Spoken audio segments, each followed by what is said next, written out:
Think about the most powerful story you've ever encountered.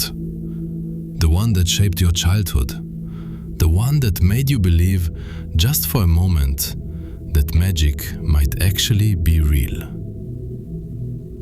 Now imagine that story had never been written. Imagine a world where a young boy never discovered he was a wizard, where a giant never crashed through a door on a tiny island hut, where letters never came pouring through a fireplace, where a scar on a forehead was just a scar, not a symbol of survival, not a connection to the most terrifying dark wizard in history.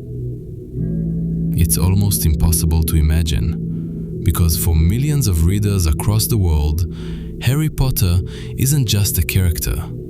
He's a companion, a friend, a doorway into a world that felt more real than reality itself.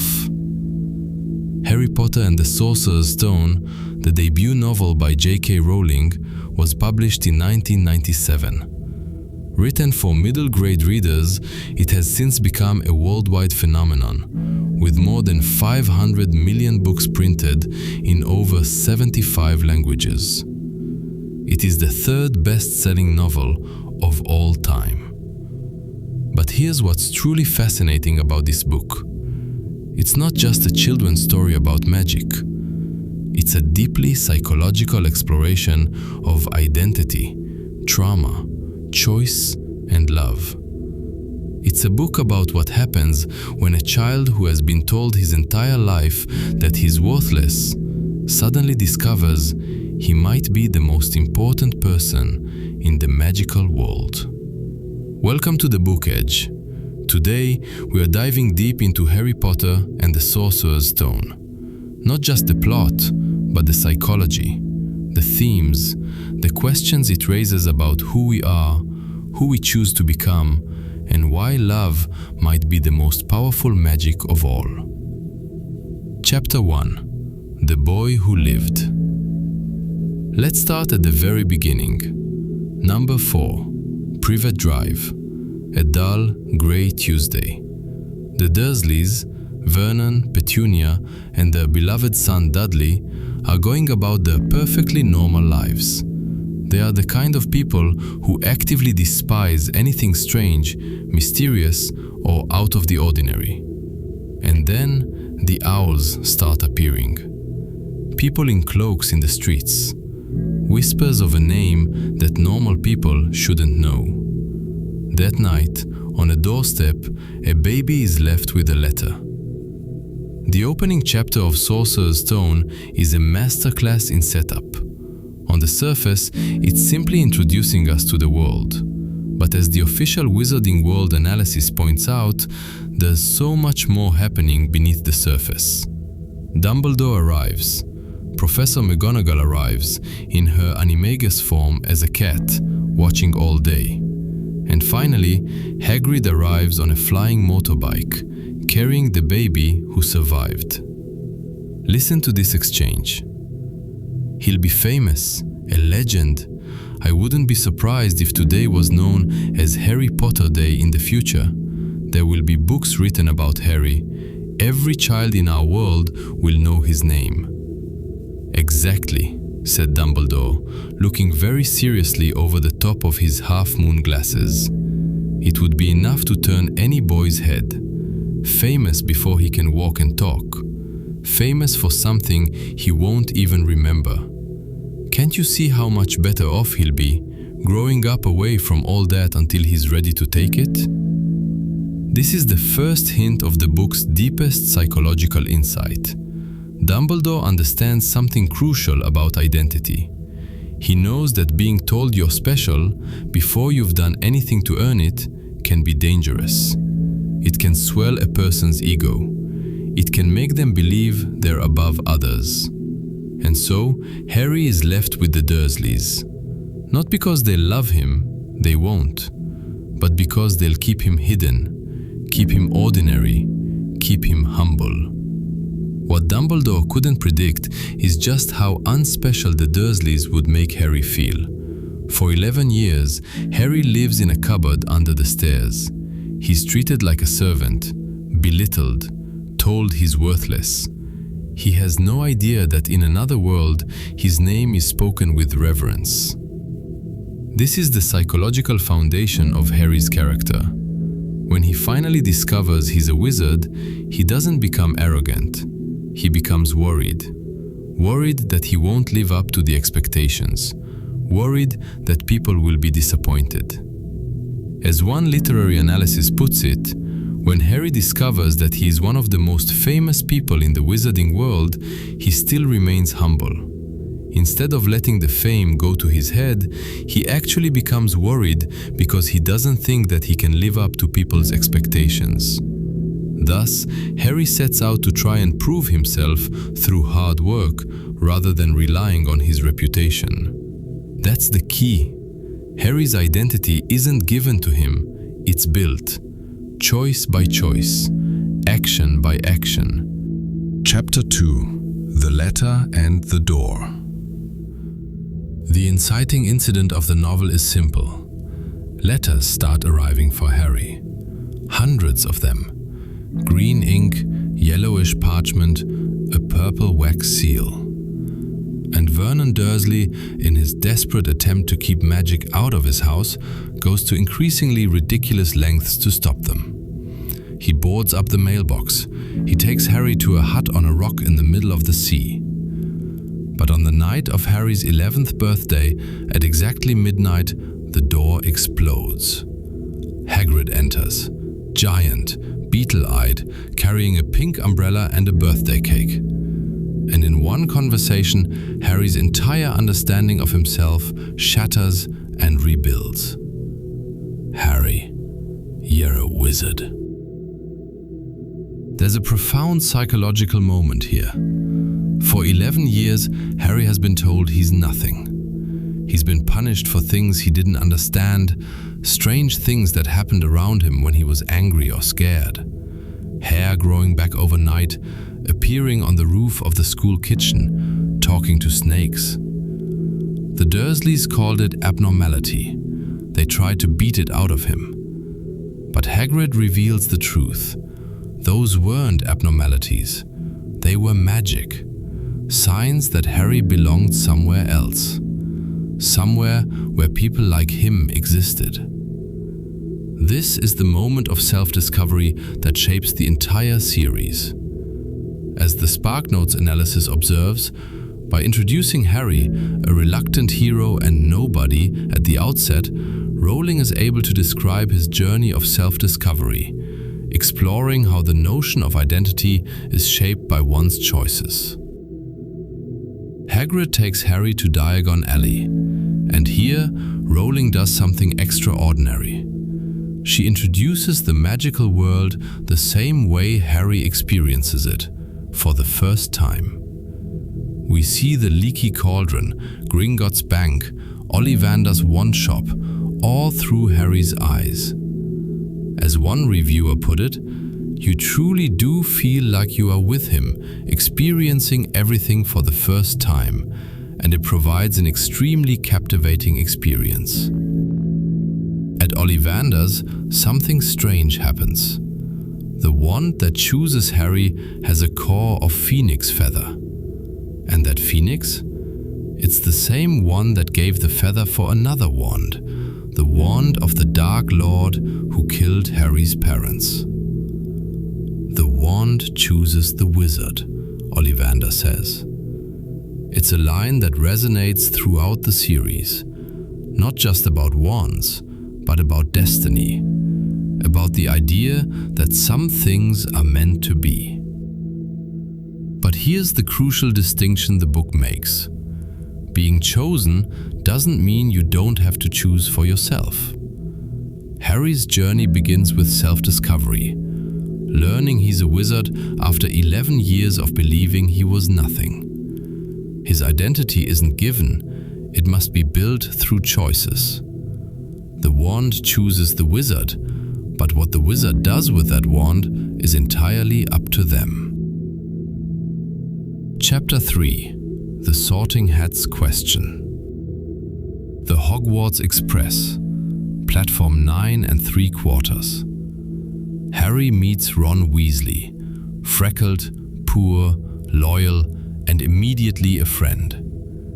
He meets Hermione Granger, bossy, brilliant, and initially insufferable.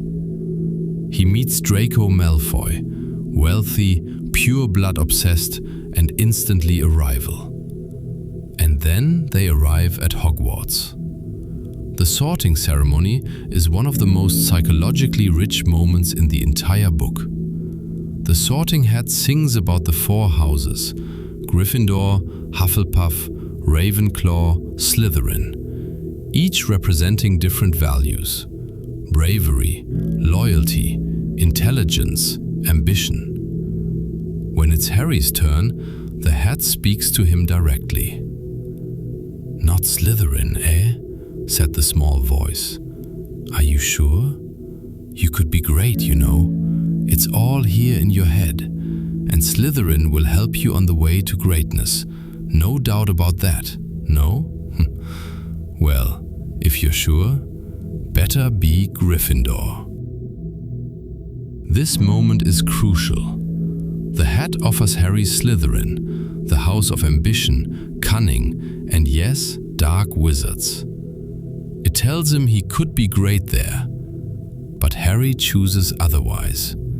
He chooses not to be in the house that produced Voldemort. As the SparkNotes analysis explains, the sorting hat, symbolizing an external force of control in Harry's life, takes his subconscious preferences into account, placing him in Gryffindor. The choice proves to be a turning point in Harry's path, defining his identity. This is the first of many choices Harry makes that define who he is. And it's reinforced almost immediately.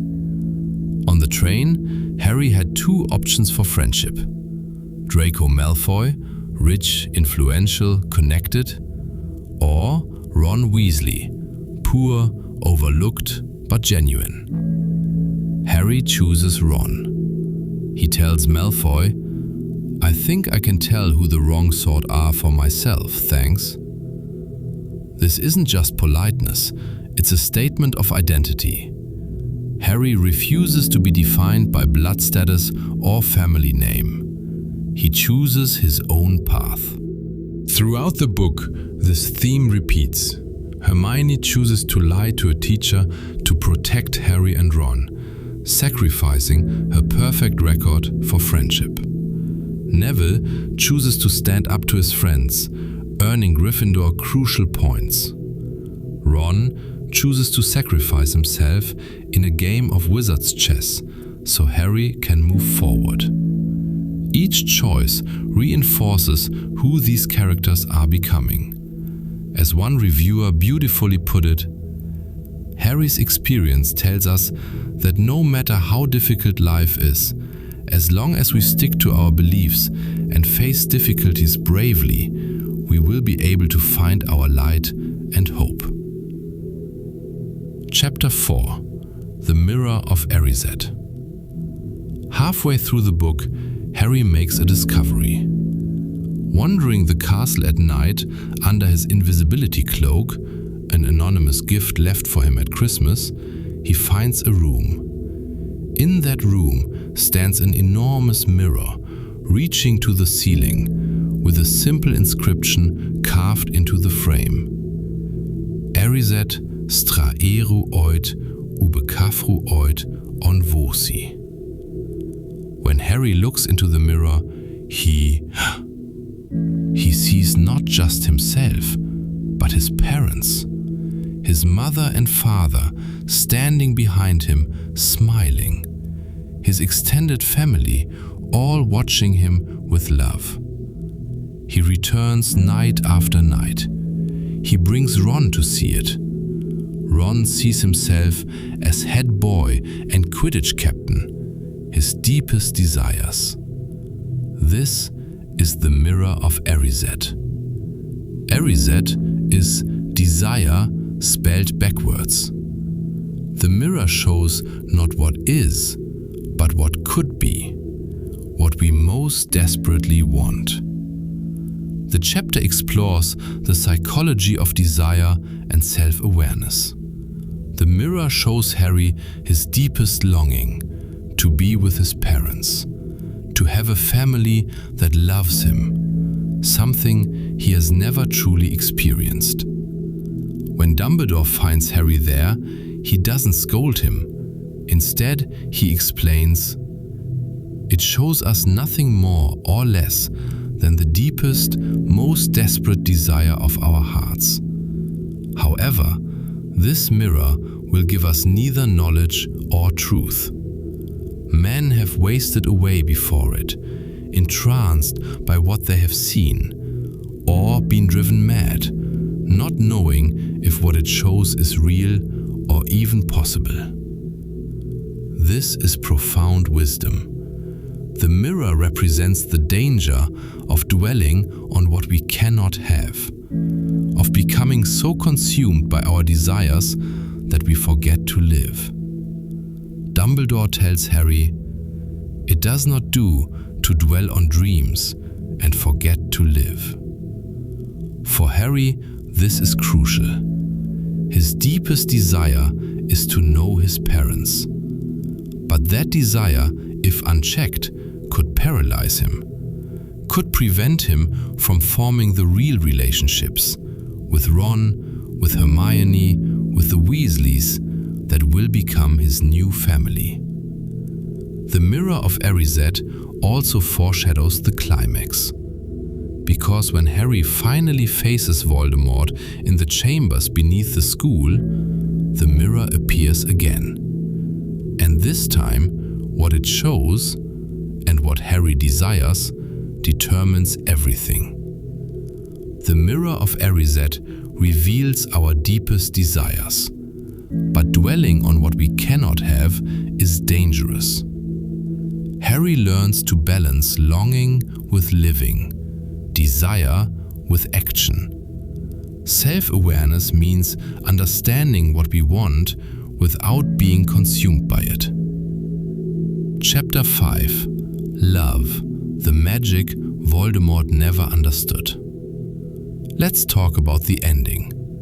Harry, Ron, and Hermione discover that someone is trying to steal the Sorcerer's Stone, a magical object that grants immortality. They believe it's Professor Snape. They're wrong. The final confrontation reveals the true villain, Professor Quirrell. And on the back of his head, hidden beneath a turban, lives the disembodied spirit of Lord Voldemort himself. Quirrell forces Harry to stand before the mirror. Voldemort wants the stone. But the mirror has been enchanted. Only someone who wants to find the stone but not use it can retrieve it. Harry, desperate only to protect the stone from Voldemort, feels it drop into his pocket. This is the psychological payoff of everything the book has built. Harry doesn't want power. He doesn't want immortality. He wants to do the right thing. And because of that, because his desire is pure, he succeeds where Voldemort, consumed by greed, cannot. When Quirrell tries to take the stone, something extraordinary happens. His hands blister and burn when he touches Harry. He can't hold him. Later, Dumbledore explains, "Your mother died to save you. If there is one thing Voldemort cannot understand, it is love. He didn't realize that love, as powerful as your mother's for you, leaves its own mark. Not a scar, no visible sign. To have been loved so deeply, even though the person who loved us is gone, will give us some protection forever. It is in your very skin." This is the book's central thesis. Love is not just sentiment, it's power, protection, magic that Voldemort, in all his dark wizardry, can never comprehend. The SparkNotes analysis puts it this way. Voldemort's choices doom him to his fate at the end of the book, when he is defeated by something as simple as love. Think about the contrast. Voldemort seeks immortality through objects, through the Sorcerer's Stone, through Horcruxes, through dark magic. Harry receives protection through relationship, through his mother's sacrifice, through his friend's loyalty, through love freely given. One is about taking, the other is about giving. This theme runs through every character who proves themselves worthy. Hermione, who chooses friendship over rules. Ron, who sacrifices himself in chess. Neville, who stands up to his friends. Dumbledore, who destroys the stone rather than use it. As the Lit Chart's analysis concludes, in associating her protagonists, and Harry in particular, with these virtues, Rowling emphasizes the idea that humility and self-sacrifice are key indicators of goodness and are virtues worth striving for. Chapter 6: The Choice That Defines Us. At the very end of the book, Harry asks Dumbledore a question. Why did the Sorting Hat consider putting him in Slytherin? Dumbledore's answer is the most important line in the entire novel. It is our choices, Harry, that show what we truly are, far more than our abilities. This is the psychological heart of everything. Harry could have been in Slytherin. He had the ambition, the cunning, the potential for greatness, but he chose otherwise. The book argues that identity isn't destiny. Blood doesn't determine worth. Your past doesn't lock you into your future. What matters, what truly matters, is what you choose. This is why Harry is the hero. Not because he's the boy who lived, not because he survived a killing curse, but because again and again he chooses courage over fear, friendship over status, love over power. The Super Summary Guide asks readers, how does Helena's evolving sense of right and wrong align with or diverge from your own moral standards? Have moments of upheaval or loss changed your worldview? The same question applies to Harry. His upheaval, losing his parents, growing up in an abusive home, discovering he's a wizard, doesn't make him bitter. It makes him empathetic. It makes him value the family he finds. As one reviewer reflected, reading this book made me feel nostalgic. This series is one of the reasons I fell in love with reading. I was younger and much more innocent to the world the first time I read this book. Everyone grows up and takes on new responsibilities, but while reading this, I remembered what it felt like to have a black and white view on the world. To think that every problem had a simple solution. That innocence is part of the magic. But the wisdom beneath it, the understanding that choices define us, that stays with readers forever. The Boy Who Chose. So where does this leave us? Harry Potter and the Sorcerer's Stone is many things. A fantasy adventure, a boarding school story, a mystery, a friendship tale. But at its core, it's a book about identity. About what happens when a child who has been told he's nothing discovers he might be everything, and has to figure out what to do with that knowledge. The book's strength, as one reviewer put it, lies in unmatched world building and the mystery of the content. But the world wouldn't matter without the boy at its center. And the mystery wouldn't matter without the choices he makes to solve it. Harry Potter isn't special because of his scar. He's special because of his heart, his humility, his willingness to sacrifice for others. The audiobook, narrated by the brilliant Jim Dale, runs approximately 8 hours and 33 minutes.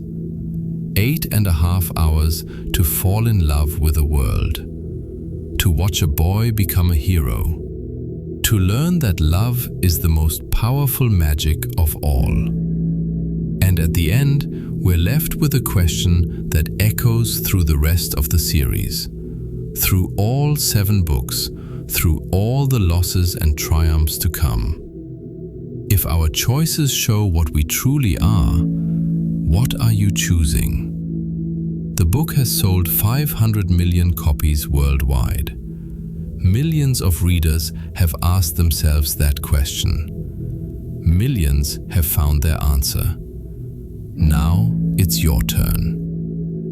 You've been listening to Harry Potter and the Sorcerer's Stone, the psychology behind the boy who lived. This was Blueprint Edge. If this episode spoke to you, if it made you think, made you feel, made you want to revisit this world or discover it for the first time, then like, share, and subscribe. Because we bring you the books that change how you think, the stories that reshape what you know. The Book Edge. Listen, learn, evolve.